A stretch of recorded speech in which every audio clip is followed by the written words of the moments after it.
Hello, good morning sa ating mga kaunat. Ayan, ngayong araw ay ipapakita ko lang sa inyo yung ginawa nating reels ng spear gun. Kung paano natin to babaklasin at kung paano rin natin to aasimbulin. So ito nga pala yung ginawa nating reels. Ayan. So yung gagawa tayo ng bukod na video dito mga kaunat sa kung paano natin itong ginawa at kung ano mga materyales ang ginamit natin dito.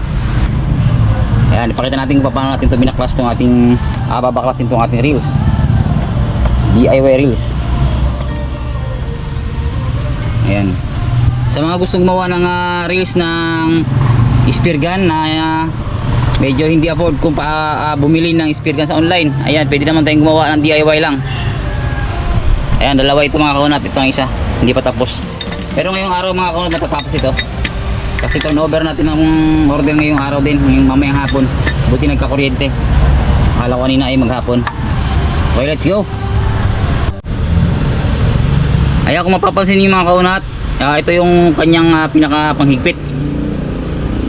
Para hindi ito umiikot. Ayan, hindi siya umiikot kasi nagpitan ko na siya. Tululuwagan lang natin ito.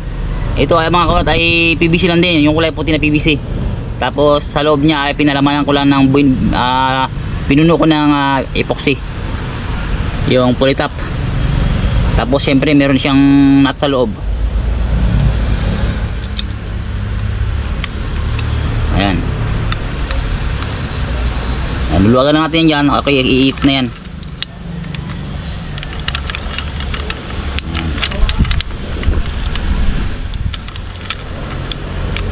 Tapos kung mapapansin niyo, makikita nyo dyan sa video, ito meron siyang bolt dito sa pinakang axle nya. Ito ang purpose nito mga kaunat ay para mag-lock, para sumama itong kanyang pinaka-rulyuhan sa pag-ikot nitong kanyang roll ng pinaka-axle nya. Kapag tinanggal itong itong bolt dito sa pinakagitna nya, hindi yan sasama. Iikot lang itong axle nya pero yung pinaka-rulyuhan nya hindi sasama. Yan, babakasin lang natin ito.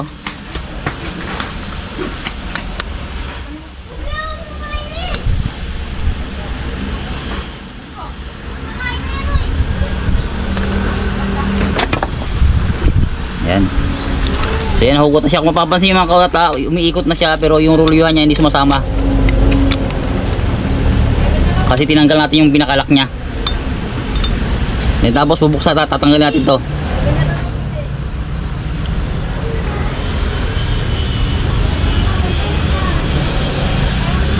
Yan. Nilagyan na natin ng flat washer. Dinikitan natin ng may tiban niya para hindi na maghiwalay yung flat washer sa pinaka niya. Natin ng konting video. Ayan.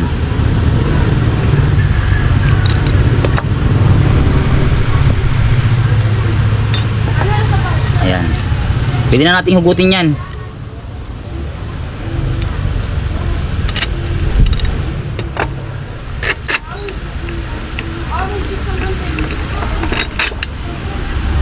So yan ang pinaka-itsura niya mga kaunat.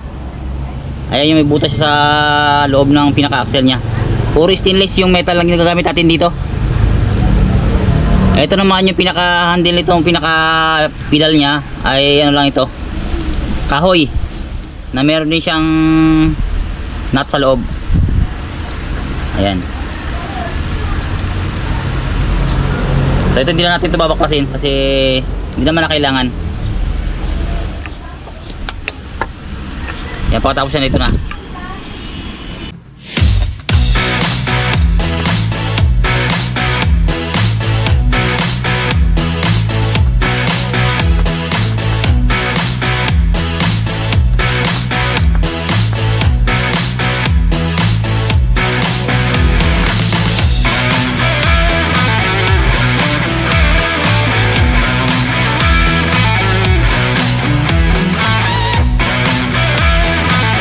Ayan. Meron rin siyang flat washer, dalawa. Dito sa kabilaan may flat washer yan.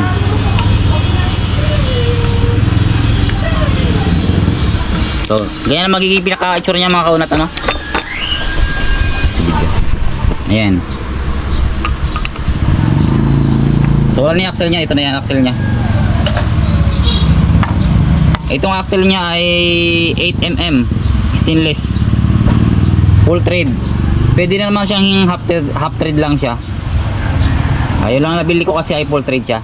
Tapos bibilugin mo lang yung pinaka ulo niya. Ayan, i-welding mo ito. Itong pinaka axle niya na ito ay pinaka pedalang ano niya ay pareho lang yan sila nito ng ano, gilid nito. Steel plate, stainless din. Yung ginamit natin dito mga kaunat ay ano, yung timon ng bangka. Ito siya. Ayan, meron pa yung mga pattern dyan. 4x8 na timon ng bangka. Isukat niya. Makakagawa ka ng 3 reels na ganitong klase. Yung iba mga kaunat, ang ginagamit nila dito ay tubo na stainless. Pero medyo hassle yun kasi kakatingin mo pagkatapos pipit-pitin mo pa. Eh samantalang ito ay hindi ka na magpipit-pit kasi flat na siya. Ayan. Pagkatapos mga kaunat, itong fiberglass na kulay blue na ito, ayan, ay nabili natin ito sa online. 40x40 ang size nito. Tapos yung pinakang gitna nito ay PVC lang din. Yung kulay puti na PVC kasi medyo makapal yun. Ayan, hindi natin ito mahuhugot mga kaunat kasi meron na siyang binder. Ito pinaka binder niya. Kabilaan, bali 3 yan. Ayan. Ayan, ibabalik na natin sa pag-assemble kung paano. Ayan, sa pagbabalik naman natin itong mga sa symbol niya, kailangan din natin ito. Ano bang tawag dito? Nipper ba itong tawag dito? Para may urong natin yung itong flat washer niya na to. 8mm din yung flat washer, yung binakabutas niya.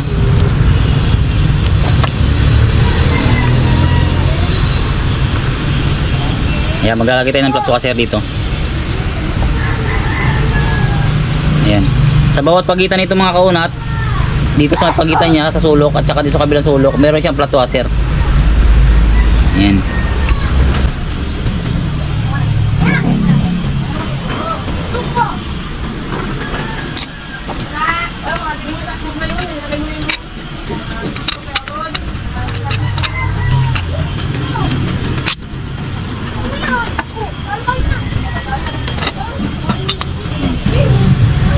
Lalagyan din natin itong flat washer dito sa pinakagilid niya, sa may sulok niya. Spacer lang ito mga kaunat dito sa may pinaka sidings niya para hindi magasgasan itong pinaka PVC na rolyuhan niya. Spacer niya itong ano, itong flat washer.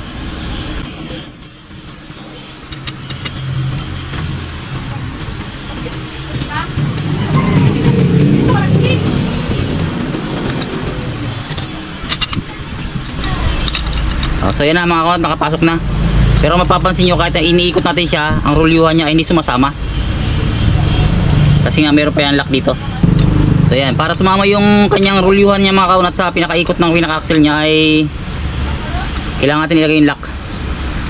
Kailangan lang yung lock niya, yung butas ng axle niya tsaka dito sa butas nito ay sumentro. Ito yung pinaka-lock niya. 1/8 ang kanyang sukat. 1/8mm. Na 1.5 ang haba. Ayan. Lagyan natin isang mat dito sa loob.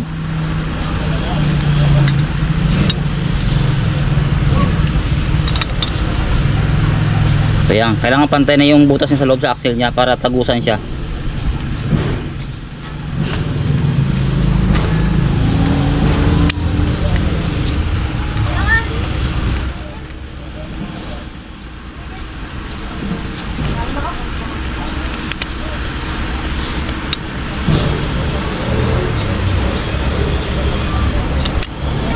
Yan, so ganyan lang magiging itsura niya mga kaunat.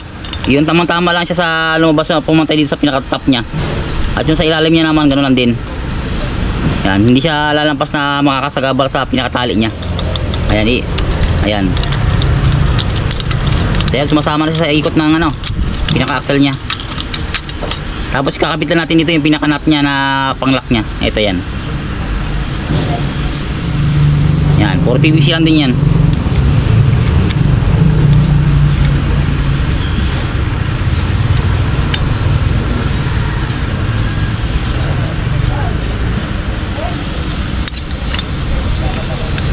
So yan na. Okay na yung ating DIY na spear gun reels. Pag hinipitan natin dito mga kaunat, ayan. Ayan, hindi na niikot. Naikpit na yan.